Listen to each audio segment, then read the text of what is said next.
Ketika Rasulullah wafat, itu separuh sahabat hampir mayoritas, ya Rasulullah kita semua ingin kita dulu yang meninggal karena engkau begitu penting. Maka jangan meninggal dulu, kita yang meninggal. Kalau kita yang meninggal tuh gak apa-apa, tapi kalau engkau penting, jangan meninggal. Tapi ada saja sahabat, tidak seperti itu. Saya suka Rasulullah meninggal dulu. Alasannya masuk akal. Biar Allah menyaksikan saya kama usaddikuhu hayyan usaddikuhu maitan. Allah biar menyaksikan saya iman kepada Nabi ketika masih hidup. Dan saya buktikan setelah mati pun, setelah meninggal pun, setelah wafat pun, iman. Jadi ternyata baisnya itu supaya orang tahu bahwa iman kita kepada Nabi itu iman yang super. Sehingga ketika beliau sugeng ya kita iman, setelah wafat juga kita iman. Kai usaddikuhu maitan kama usaddikuhu hayyan. Supaya saya mentasdikkan beliau setelah meninggal sebagaimana kita mentasdikkan beliau saat masih hidup. Dan ternyata Allah ridho dengan perkataan sahabat itu. Kenapa Allah ridho? Karena menjadi pelajaran bagi orang-orang yang ditakdir gak menangi Rasulullah SAW. Tetap mereka ini. Jangan kayak setan. Setan itu kurang ajar betul oleh iblis itu. Masyhur itu. Iblis itu nangis-nangis neng Nabi Musa. Iblis itu takutnya sama Allah itu luar biasa. Sampean kalah. Iblis itu setiap ketemu malaikat karena dia ngerti alam gaib, mesti apa itu? Kama sali syaitani id qala lil insani kfur falamma kafara qala inni bari'um minka inni akhafu wa rabbal alamin. Jadi setan iblis itu paling sering bilang inni akhafu wa rabbal alamin karena iblis itu tahu surga, tahu neraka, tahu kekuasaannya Allah. Jadi takutnya sama Allah luar biasa. Makanya setiap dia mengajarkan kekafiran, setelah orang itu kafir gimana? Inni bari'um minka inni akhafu wa rabbal alamin. Saking takutnya sama Allah, suatu saat iblis ini datangi Nabi Musa. Karena tahu Nabi Musa itu kalimullah. Orang yang bisa komunikasi langsung dengan Allah. Ya Musa ya kalimullah, saya ini makhluk. Saya takutnya sama Allah luar biasa. Tolong rayukan Allah supaya nerima tobat saya. Karena dirayu terus lama-lama Nabi Musa bilang, oke, tak rayukan Allah. Sama Allah. Karena Musa kekasihnya, ya Allah, iblis punya ingin tobat. Tolong dikasih hak tobat. Kata Allah, oke. Dia bisa tobat asal mau sujud di makamnya Nabi Adam, karena kesalahannya dia gak mau sujud sama Nabi. Semenang Nabi Musa karena ada cara untuk iblis menjadi tobat. Dikasih tahu sama Nabi Musa, alhamdulillah kamu diterima tobatnya. Syaratnya apa? Sujud ke kuburannya Nabi Adam. Wah, iblis ya tahu aslinya terus. Asjuduhu maitan wa qatla asjuduhu hayyan. Zaman urip aku ora gelem, mbok nek wis mati. Oh, dasar setan itu. Zaman urip ya ora gelem wis mati kok kon sujud. Kumat maksudnya terus ya sudah terus sampai sekarang akhirnya. Kalau sekarang sudah tidak mungkin lagi karena enggak ada Nabi Musa. Jadi ijtihadnya sahabat melihat wafatnya Rasulullah itu beda-beda dan ternyata semuanya diridhoni Allah. Karena ternyata yang suka Nabi wafat dulu adalah ingin supaya umat Islam tetap mencintai beliau. Iman sama beliau, tasdik sama beliau, sebagaimana tasdik zaman sugeng. Makanya kita harus mencintai guru-guru kita. Uhibbuhu maitan kama uhibbuhu hayyan. Saya sampai sekarang itu ya merasa Mbah Mun itu tidak meninggal. Saya masih merasa kalau bapak saya tidak meninggal karena kita mencintai beliau-beliau ketika hidup dan ketika wafat itu sah. Karena beliau-beliau sama kita juga seperti itu. Rasulullah itu ketika mendekati wafat, ya bahasa halusnya intaqala ila rafiqil a'la. Itu Nabi kalau ngedikan tuh rileks sekali. Hayati khairun lakum wa wafati khairun lakum. Cong aku nak uripku ya apik. Engko nak aku wis kapundhut ya apik. Fa amma hayati fali asunna lakum as-sunan. Sebagian riwayat fa innakum tuhadditsuna anni wa uhadditsu ankum.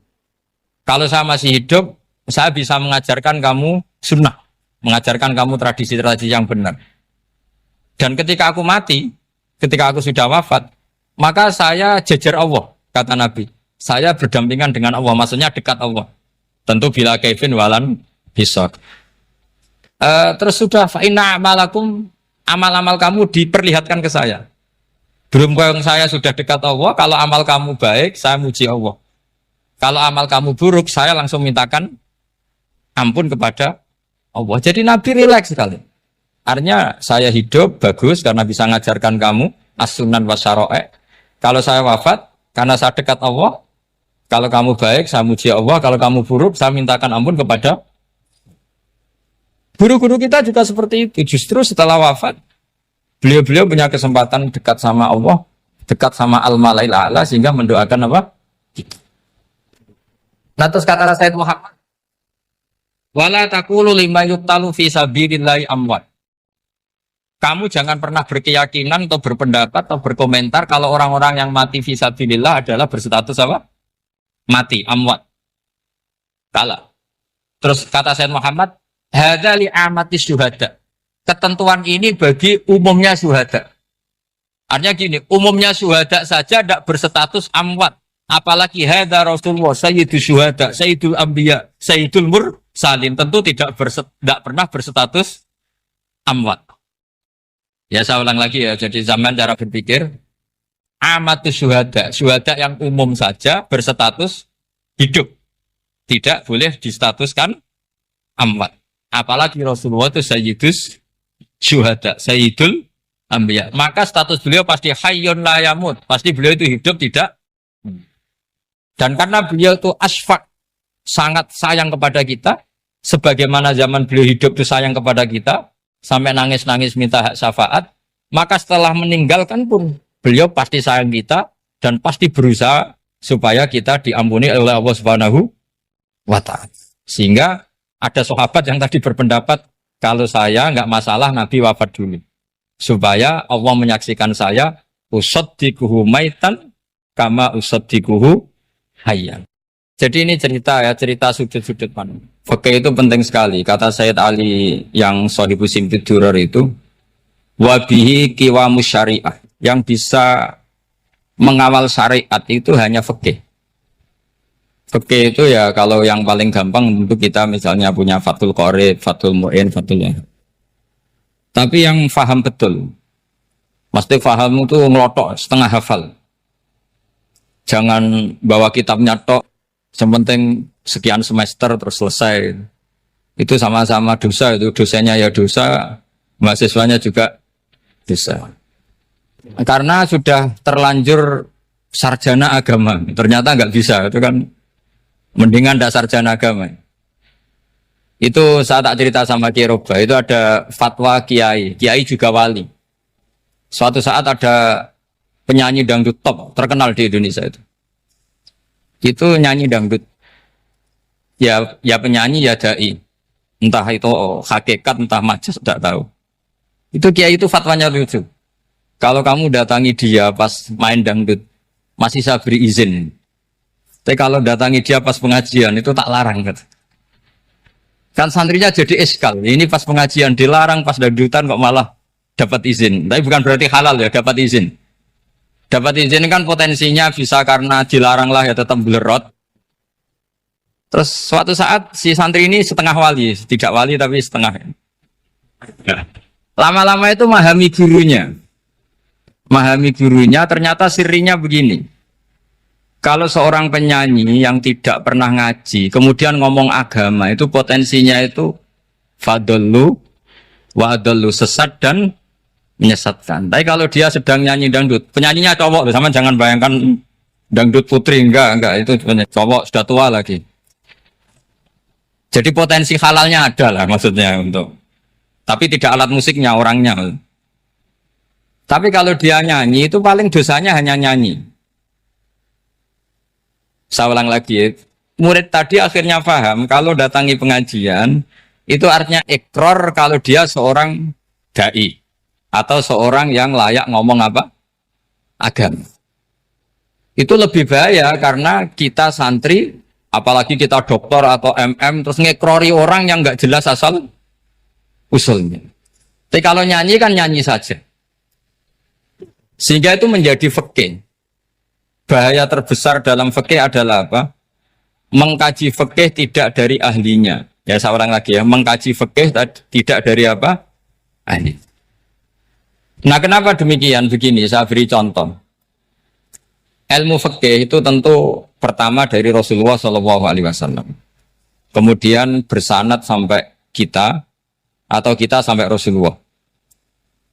Itu ngalami sekian ijtihad yang tidak mudah. Saya beri sekian contoh. Dulu Imam Syafi'i itu sukanya sama guru yang miskin, ya karena rata-rata santri juga miskin. Jadi mesti ngidolakan guru yang miskin, karena sesama miskinnya harus berkoalisi. Tapi akhirnya gurunya Imam Syafi'i itu miskin sekali. Namanya Muslim bin Khalid Az-Zanji itu miskin, Sufyan As-Tsauri miskin, Sufyan bin Uyainah miskin. Setelah ngaji di Medina itu Imam Malik itu kaya. Pas itu Imam Malik sudah kaya. Setiap ketemu Imam Syafi'i dikasih uang. Sampai ketika Imam Malik itu bilang, kamu sudah alim, ilmu saya sudah habis, kamu ngaji sama yang lain. Sama siapa?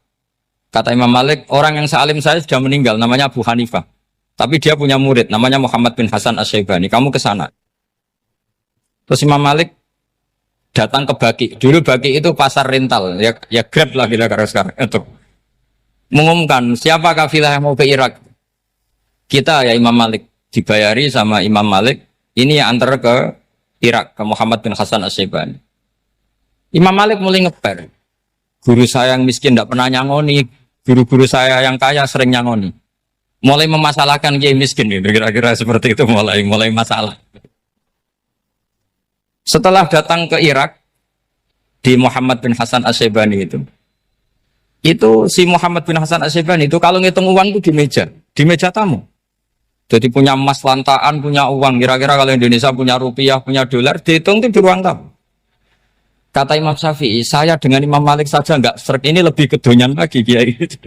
Ngitung uang itu di ruang tamu. Terus akhirnya si Muhammad bin Hasan Asy-Syaibani ini ahlul usul, dia pakar usul. Kamu heran sama saya? Iya, kiai kok kedonyan. Dia ngomong gitu. Tapi kata Muhammad bin Hasan Asy-Syaibani, kalau kiai tidak boleh kaya, itu tak kayak wong fasik. Ben gue demenan, gue mabuk. Oh jangan, nanti dipakai maksiat. Penjenengan mawon kersane digetoat. Berarti kiai oleh sugih, pun angsal-angsal. Semenjak itu jadi satu fikih bagi Imam Syafi'i. Ternyata kalau mengharamkan kiai sugih, berarti membolehkan yang fasik sugih. Kalau yang fasik sugih bisa dipakai i'anah alal maksiat. Semenjak itu mindset pikiran Imam Syafi'i rubah. Saking rubahnya sampai beliau berpendapat orang bisa beli Alphard, kok beli carry itu haram. Bisa jadi bupati kayak Pak Roba, kok jadi RT haram. Pokoknya gitu. Bisa keren kayak Gus Bak, kok jadi orang pendengar haram. Pokoknya haram terus. Karena dalil beliau al-Islam ya'lu wala yula alaih. Coba sampean ridho misalnya jadi orang Gresik dipimpin orang yang enggak sholat, ridho ndak? Ndak. Atau sholat tapi nggak bisa ngaji, ridho ndak? Ketika yang bisa ngaji berpotensi jadi buba, terus keterusan. Karena Imam Syafi'i keterusan, ya umatnya keterusan. Akhirnya orang-orang Syafi'i itu politikus rata-rata. Ya, makanya sama jangan kaget sama Baruba. Kakak saya wakil bupati di putranya Mbah Mun ada yang wakil apa? Gubernur. Dulu Gus Wahid ya menteri agama. Itu asal usul dari perubahan fikih, mindset, cara berpikir Imam Syafi'i. Jadi dulu itu fikih ditemukan itu jelimet, ada perdebatan. Itu tidak hanya pada level ulama, pada level Nabi pun ada perdebatan. Jadi jangan kira Nabi itu tidak debat, ya debat. Nabi itu asal seangkatan itu mesti debat, termasuk debat dengan malaikat. Jadi kalau perlu ya debat sama apa? Karena malaikat itu kan lugu itu gak iso mikir. Karena kalau malaikat iso mikir bisa jadi rektor. Nanti kasihan Pak Salam ini. Malaikat gak boleh jadi rektor. Malaikat Israel itu gak tahu etika. Jadi beliau ketika mau membunuh, mencabut nyawanya Ibrahim datang, ya Ibrahim saya ini disuruh nyabut nyawa kamu. Kata Ibrahim, wah kamu itu pasti salah. Kamu tahu saya siapa? Saya ini Khalilur Rahman, kekasih Allah. Masa kekasih membunuh yang dikasih? Ini enggak benar, logika itu enggak benar. Pasti kamu salah. Karena Israel itu tidak bisa debat. Ketika ditanya, hal ra'aita khalilan yumitu khalilah, masa kekasih membunuh yang dikasih? Saya ini Khalilur Rahman. Masa Allah mencintai saya kemudian membunuh saya, itu logika agak bener. Enggak, keliru, kamu itu keliru. Israel akhirnya terbang lagi. Ya Allah, katanya logika saya ini salah. Karena masa kekasih membunuh yang dikasih. Karena Israel nggak pernah sekolah, nggak pernah sekolah. Nggak bisa dia jawab. Akhirnya diajarin Allah. Dah kamu bilang gini ke Ibrahim. Hal ra'aita khalilan yakrahu ayyalqa khalila. Masa kekasih tidak siap ketemu yang dikasih. Dibalik logikanya. Akhirnya datang lagi ke Israel. Kata Allah begini. Masa jenengan kekasihnya tidak siap ketemu yang kau kasih. Oh ya oke, mati gak apa-apa. Jadi ilmu itu ngalamin perdebatan.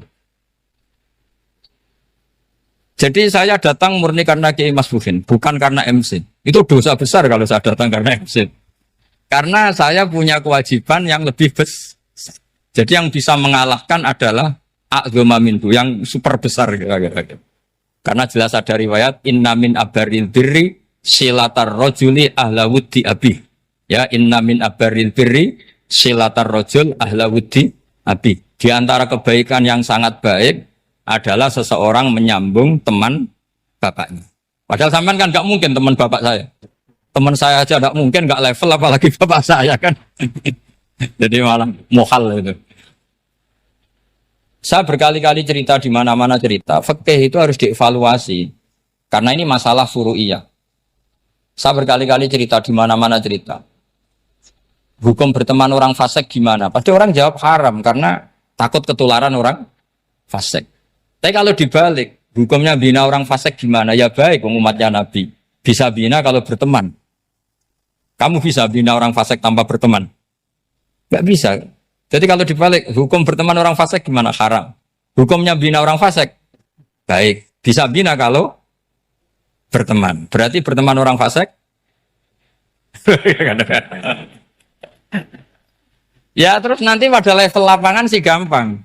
Kalau yang soleh membina yang fasik, dan yang fasik ketularan yang soleh, maka ternyata kalau yang soleh ketularan fasik, ya berarti ternyata buruk. Tapi kan hukum masa nunggu kenyataan, kan jadi nggak hukum. Di mana-mana hukum itu kan ada asumsi, karena ini masalah ijtihad. Nah itu yang dilakukan para ulama kita. Jadi sampean harus mengkaji fikih secara detail, karena tidak hanya kita yang khilaf. Nabi-nabi juga khilaf dalam menentukan dakwah ilallah. Wali-wali kita kayak Abdul Hasan Asyadili sama Sayyid Abdul Al-Haddad itu juga. Imam Ghazali ya khilaf. Imam Suyuti itu kalau ketemu Al-Qastolani itu saling tidak nanya, saking nggak cocoknya. Masyhur itu. Jadi ulama ora cocok. Bedanya nak saiki perkara partai. Kalau orang dulu enggak. Karena pakai asumsi. Pakai asumsi karena memang susah. Nggak misalnya memang tak bedai, tak beri yang di nggak misalnya ada orang rukuk kemudian kentut. Itu sholatnya batal apa enggak? Enggak, jawab saja. Enggak, orang sholat kemudian pas rukuk kentut atau kelihatan auratnya, sholatnya batal apa enggak? Batal. Itu kelirunya sampean, itu salah dosennya mesti itu.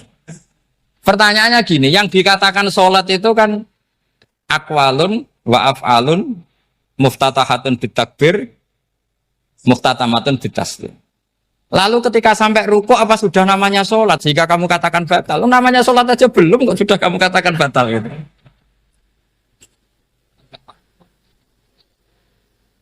Iya kan?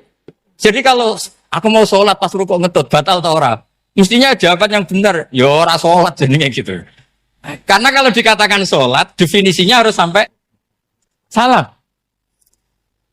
Tapi kan kita nggak mungkin ngomong seperti itu, kan dianggap majnun. Padahal itu yang benar, yang punya kecerdasan. Nah makanya pertanyaannya, fikih itu ngikuti bahasa awam apa bahasa istilah? Kalau ngikuti bahasa awam ya kayak tadi, sholat kok pas rukuk kentut maka batal. Sebenarnya yang batal itu sholatnya apa rukuknya? Nah makanya terjadi perdebatan. Kalau yang pakar-pakar usuli itu salah istilah itu nggak mau. Saya ulang lagi, kalau pakar-pakar usuli itu salah istilah itu nggak mau. Terus misalnya tak beri contoh lagi. Kalau imam itu sudah salam pertama, Salam pertama itu yang rukun kan salam pertama. Berarti setelah salam pertama imam sudah keluar dari sholat apa belum? Yakin? Ya sudah. Sekarang sama tak bedai. Lalu makmum itu kesunatan langsung berdiri apa nunggu imam salam kedua? Enggak, jawab saja. Nunggu salam kedua kan? Dan itu kriminalnya sampai Anda seperti itu. Kriminalnya begini. Berarti Anda mau bergantung sama orang yang sudah tidak sholat. Kata kamu setelah salam pertama dia sudah tidak sholat. Berarti kamu menginstruksikan makmum berhubungan dengan orang yang sudah tidak sholat. Karena sudah keluar dari sholat ketika salam pertama. Kalau kamu di debat gitu gimana jawabnya? Pusing kan? Berarti robtul makmum bisolatiman sing wis laisa fi sholatin. Berarti menggantungkan sholat sama orang yang sebetulnya sudah tidak sholat. Ada yang jawab, sebagian ulama fikih tetap disunatkan menunggu salam kedua. Karena salam kedua itu masih paket meskipun tidak rukun. Dia paketnya selesai. Tapi selalu pertanyaannya gini, lalu setelah salam pertama itu imam masih sholat gak? Sudah sama berani jawab toh? Nah ini pentingnya bodoh, gak mikir sebenarnya. Jadi makanya bodoh itu barokah karena gak mikir. Jadi soal Rabbana ma khalaqta hadza batila. Sing bodoh ya barokah, sing pinter ya barokah. Secara barokah maksiat. Serana barokah plus. Jadi ilmu itu harus mengalami satu gesekan karena logika itu bisa dibalik. Nah karena ilmu itu mengalami satu gesekan, satu logika yang bisa kayak iya kayak enggak. Sehingga jargon di dunia ijtihad itu begini. Ra'yuna shawabun yahtamilul khata' wa ra'yuka khata'un yahtamilus shawab. Pendapat saya benar tapi mungkin salah. Tapi pendapat kamu taruhannya salah dulu tapi yang mungkin benar. Jadi mustahid kalau kata mustahid itu lucu. Ngomongnya itu ra'yuna shawabun yahtamilul khata'. Pendapat saya tarifnya benar dulu tapi yang mungkin salah. Kalau pendapat kamu salah tapi ya mungkin benar atau mungkin bisa salah ya tidak tahu pokoknya mungkin benar. Nah kenapa demikian? Begini, di luar masalah tauhid, saya ulang lagi di luar masalah tauhid itu tentu ada masalah-masalah yang sifatnya ijtihadiyah. Ya saya ulang lagi yang sifatnya apa? Ijtihadiyah. Dan ijtihadiyah ini nggak pernah selesai karena muqtadul hal, konteks kesejarahan maupun konteks kesempatan itu tidak sama. Dulu kiai-kiai itu ngaramkan dasi, ngaramkan celana karena yang celananan yang dasinan itu penjajah. Sehingga mantasabbaha biqaumin fahuwa minhum. Tapi lama-lama kiai-kiai itu ya pakai dasi, pakai celana. Ya karena dianggap sudah tidak mantasabbaha biqaumin fahuwa minhum. Ini ngalami pergeseran. Semua ijtihad itu ngalami pergeseran. Lalu pertanyaannya begini, lalu ijtihad apa Gus yang permanen? Yang permanen ya ijtihad dengan alatut ijtihad apa? Ijtihad. Saya beri contoh misalnya begini. Nabi Musa itu yang ngalami ijtihad.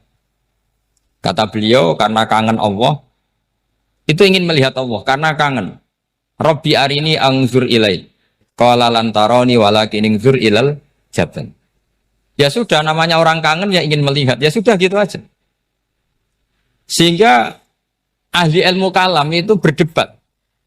Kalau kata ahli sunnah, karena Nabi Musa minta ingin melihat Allah, berarti melihat Allah itu jaiz, mungkin. Karena Nabi gak boleh bodoh meminta sesuatu yang hal. Maka antipatinya ahli sunnah terhadap pendapat Mu'tazilah itu antipati. Karena menurut pendapat Mu'tazilah, Allah itu qadim, Allah itu laisa kamislihi syai'un, sehingga gak bisa dilihat. Pertanyaannya adalah berarti Nabi Musa meminta sesuatu yang hal. Itu bodoh sekali sampai nggak tahu mana hal, mana apa? Jaiz. Makanya kata Imam Ghazali, masa Nabi Musa yang Nabi nggak tahu kalau melihat Allah itu hal. Sampai minta berarti nganggap itu jaiz atau boleh. Itu cara pandang orang-orang ahli sunnah apa? Wal jamaah. Tapi tetap saja sebagian ulama itu ya balelo. Yang kayak Mu'tazilah itu ya balik loh. Cara berpikir pokoknya itu karena kangen, bukan karena mungkin atau tidak mungkin. Jadi nggak mungkinnya tetap tidak mungkin. Terus mereka dalil la tudrikul absar wa huwa yudrikul absar.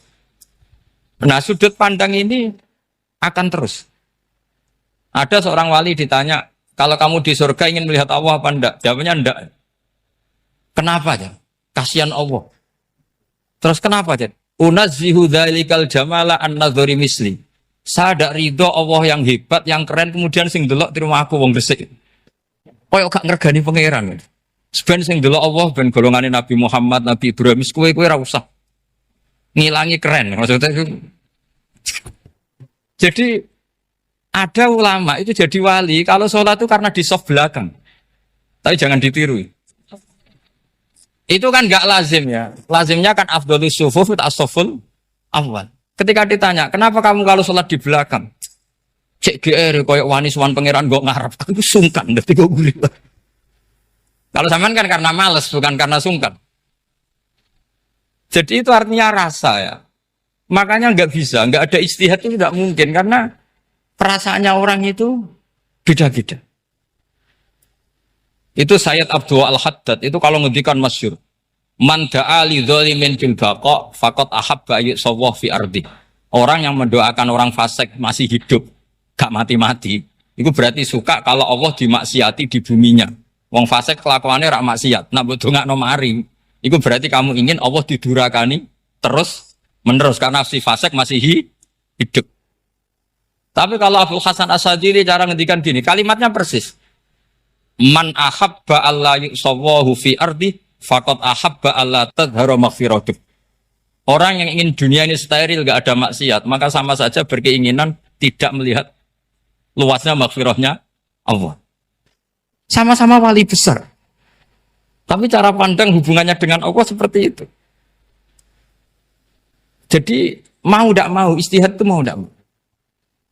Makanya tidak usah dipertentangkan misalnya cara berpakaian, cara apa. Yang penting sesuai aturan Islam ya sudah. Karena ini urusan rasa. Urusan apa? Rasa. Itu Syekh Hasan Basri itu sering jagongan sama Robiah Hadawiyah. Itu secara fikih salah.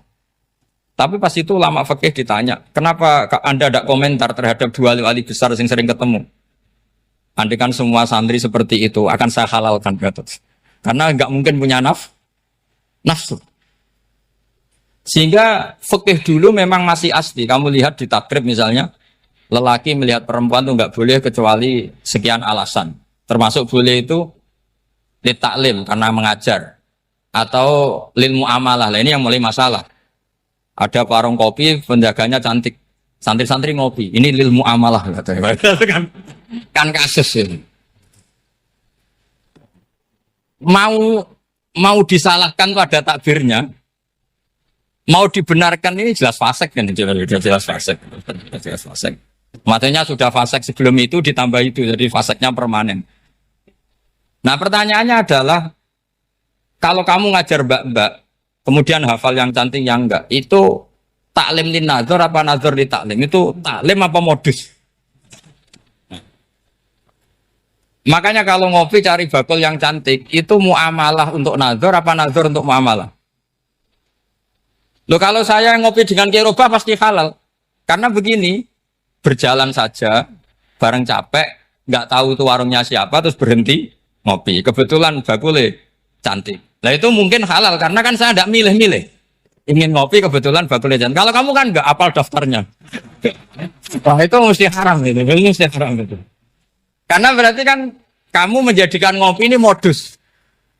Gue jagain atau kok pangeran. Lo kok nazar? Muamalah Gusti muamalah. Itu mesti modus. Maka fikih itu harus dikawal oleh tasawuf. Kalau enggak semua hukum fikih bisa diakalin. Makanya Imam Bukhari punya satu bab namanya Kitabul Khiyab. Bab mengkhilaf fikih. Beliau itu antinya sama Abu Hanifah itu luar biasa. Enggak ada ulama dibenci Imam Bukhari kayak Abu Hanifah. Masyhur itu. Untungnya beliau enggak menangi Abu Hanifah. Kalau menangi geger terus ini. Bisa faksul masail terus. Itu Abu Hanifah itu ulama yang suka khilaf. Khilaf itu merekayasa hukum. Misalnya begini. Saya ini puasa agak lemes, ujian agak lemes, apalagi kiai serapati di duit, santri beling-beling lemes ini. Apa mangan itu kan, wah, poso-poso kok mangan kan gak keren. Supaya saya bisa makan dan halal, saya bisa ngajak Kiai Robai ya jalan-jalan. Jalan-jalan nyari yang jarak 2 marhalah. Ya sudah. Terus bisa makan. Kalau ditanya Allah kok makan? Musafir. Jadi bolehkah insya safar menciptakan pergi demi untuk supaya boleh iftar? Boleh enggak cara jenengan? Enggak boleh, alasannya apa? Kan pergi. Perginya juga enggak maksiat. Itu khilaf. Tapi Sayyid Muhammad, Abuya Sayyid Muhammad, Muhammad bin Alawi, Sayyid Muhammad, itu membela Abu Hanifah. Artinya membela jangan semua khilaf itu diharamkan. Karena itu cara, saya ulang lagi, karena itu cara untuk mengawal bahwa hukum Allah itu luas.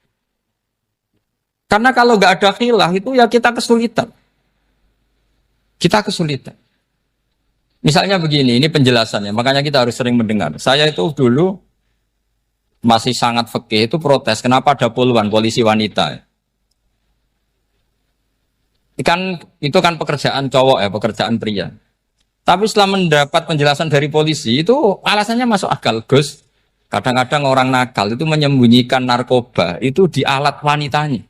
Itu kalau semua lelaki polisi kayak jenengan itu kan masalah itu. Sehingga memang harus ada polisi wanita karena sebagian pengedar narkoba itu perempuan dan menyembunyikannya di tempat itu. Kalau semua polisi cowok kan gak kebayang. Sehingga kita akhirnya mendengar membolehkan polisi itu wanita. Ada wilayah yang harus wanita. Begitu juga ada pertanyaan, kenapa sih dokter kandungan itu cowok? Saya punya banyak santri yang muhibin saya itu dokter kandungan. Tak tanya, kamu itu kok cowok kok jadi dokter kandungan? Kan pekerjaannya seperti itu. Dia jawabnya lucu. Dari 10 yang tes jadi dokter kandungan, itu yang cewek itu lulus 2. Yang cowok lulus semua. Karena ketika cewek dites melihat ketuban pecah darah itu langsung pingsan. Sehingga yang secara psikologi dablek itu kan memang lelaki. Jadi roh wongnya sewakit santai. Kadang nggak lahir-lahir dintaini nang jopo rokokan santai. Itu kalau cewek yang jadi dokter kandungan itu nunggu jam 11, jam 4 sudah pingsan. Nah ini cerita, bukan berarti saya menghalalkan, enggak. Kita harus mendengar, saya ulang lagi, kita harus apa? Dan itu setelah mendengar, itu nanti jadi disiplin ilmu, yaitu namanya fikih. Karena ilmu fikih itu sebetulnya gampang. Sampai kalau ngaji i'anah, itu kelihatan fikih itu gampang, karena ada logika yang terbangun. Misalnya begini, orang kalau tawaf itu disuruh agak jauh dari Ka'bah. Jangan sampai nginjak sadarwan. Karena sadarwan itu pondasi itu ikut Ka'bah. Kenapa begitu? Ya jenenge ra muteri Ka'bah, ide-ide Ka'bah. Jadi sebenarnya sederhana logikanya. Sing jenenge muter itu di luar itu kita muter. Nah kalau nginjak pondasinya namanya gak muteri Ka'bah tapi ide-ide Ka'bah. Ya jadi sederhana sebetulnya ya masuk akal. Jadi fikih itu nggak ada yang iskal, sebetulnya masuk akal. Tapi karena kita nekuni itu tidak serius, maka terus jadi paradok. Saya beri contoh lagi, ini sebagai penghormatan saya sama Kiai Mas Bukin, karena ini sudah namanya fakih. Kalau ada ayam jago ditabrak truk, terus kejet-kejet, andai kan dibiarkan pun mesti mati. Karena gerakannya sudah harokatul masbuh. Terus kamu sembelih, itu halal apa enggak? Enggak jawab, ayam jago loh. Kalau kamu katakan halal, dia sudah tidak punya hayatun mustaqirroh, kehidupan yang permanen. Andai kan kamu biarkan pun 1 menit lagi meninggal. Kejet-kejet kan prosedur saja. Maksudnya pantasnya mati ya kejet-kejet sih, tapi sebetulnya sudah pasti mati.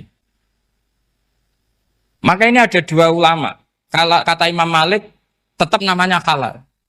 Karena ruhnya masih di situ. Sehingga ketika kita nyembelih, ya nyembelih hewan yang hidup.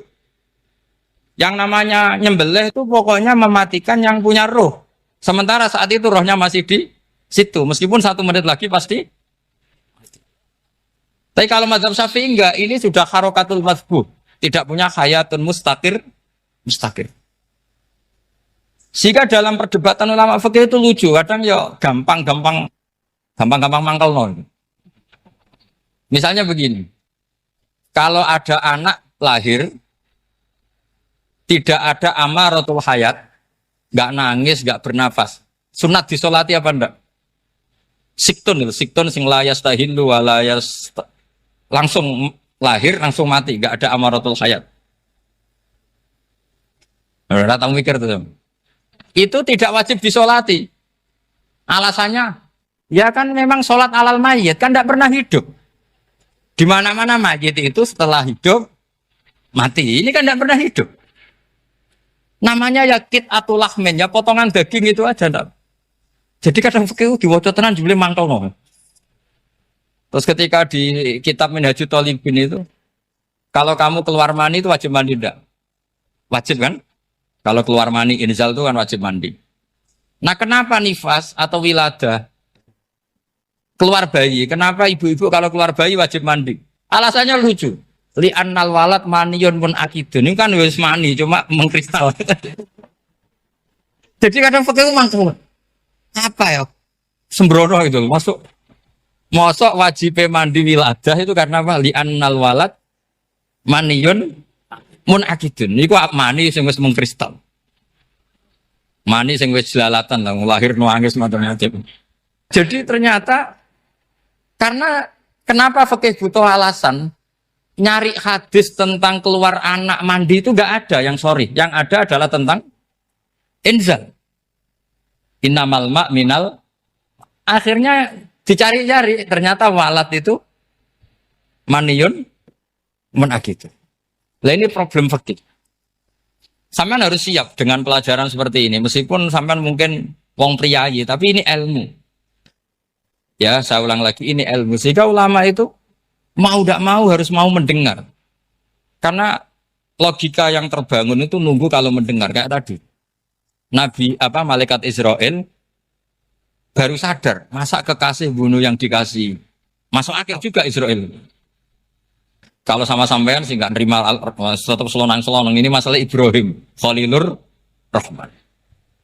Sehingga kita di alasan fikih itu harus kita dengar. Saya dulu itu saya sampai sekarang itu sama kalau bayi lahir masih sudah berbentuk bayi, saya sendiri berpendapat sebaiknya disolatin. Kalau sudah berbentuk apa? Bayi meskipun tidak nangis, tidak ada amaratul hayat. Kan yang digugurkan itu wajibnya, bukan masalah boleh dan tidak. Itu banyaklah perdebatan ulama di bab itu. Saya beri contoh lagi perdebatan ulama. Ini contoh-contoh fikih, karena ini khusus penghormatan status fakih tadi.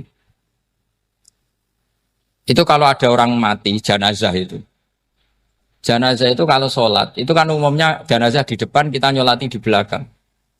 Itu yang mengatakan begitu ya tidak punya alasan, ya taunya mulai dulu begitu, di mana-mana nyolati jenazah, jenazahnya di depan. Tapi di kitab Mahalli jelas diterangkan, kata kaul sani tidak wajib. Alasannya ya lucu, fa innal janazah laisat bi imamin. Jenazah itu tidak imam, kenapa harus di depan? Kan kacau kan? Lo coba alasannya di depan apa? Dia ada imam kok.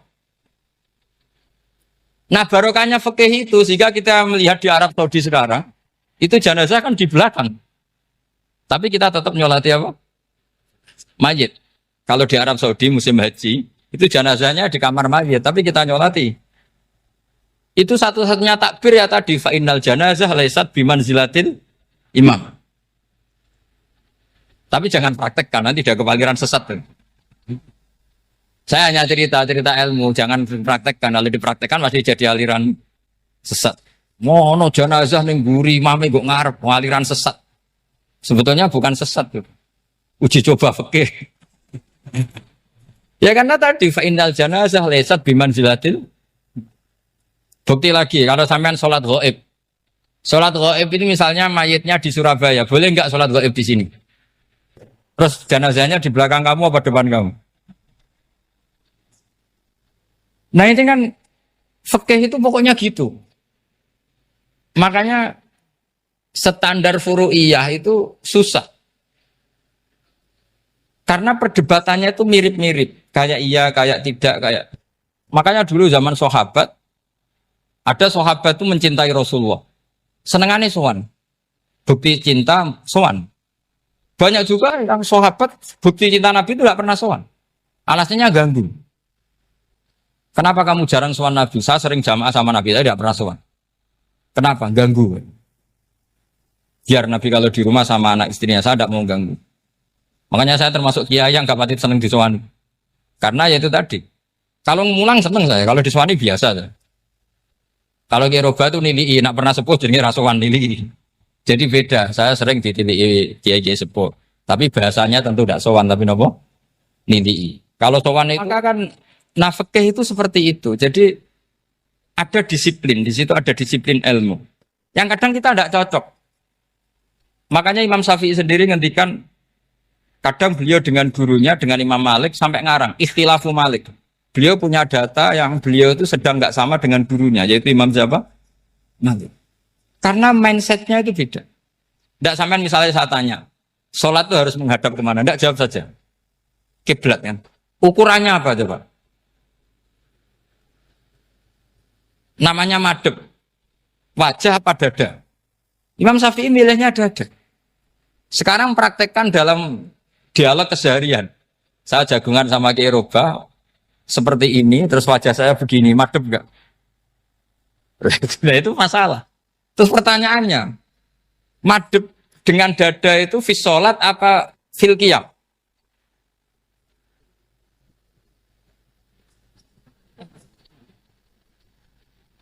Loh enggak, kalau fis sholat pas sujud dada kamu madhep mana coba? Kamu enggak pernah mikir kan? Ya madhep pakai dada itu kan kalau berdiri, kalau rukuk sama sujud.